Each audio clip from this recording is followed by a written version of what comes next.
大家好，欢迎来到韩舍食语。今天我们来做酥脆咸香的盘丝饼，需要用到中筋面粉300克、盐3克、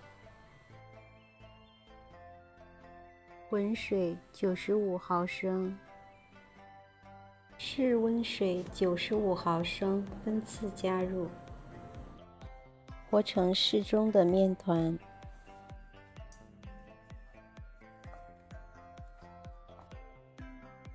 移到面板上，继续揉搓光滑，分成均匀的等份儿，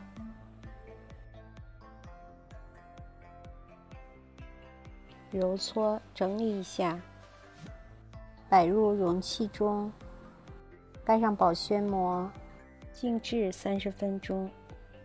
角香葱洗净，控干水分，切碎备用。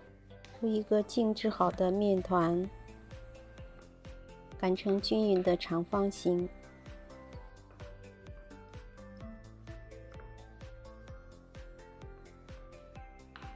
再用刮刀把面片分成均匀的条状。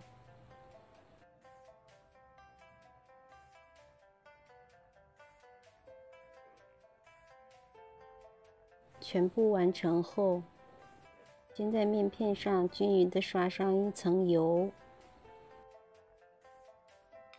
再撒些香葱碎，然后从面片的一边开始卷起，慢慢的把每一根都拉起来，卷完全部再捏着面条的两头，轻扭几下就可以了。摆入容器中，再次静置30分钟。这个过程一定不能少，不然下一步面条不容易拉开，而且容易拉断。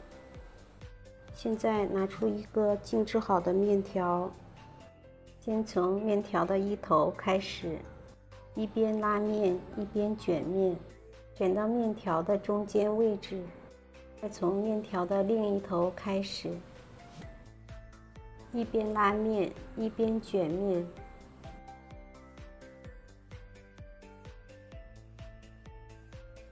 卷完全部后，把两个面片叠加在一起，整理一下，用擀面杖轻轻地按压，再擀薄一点就可以了。同样的方法做完全部。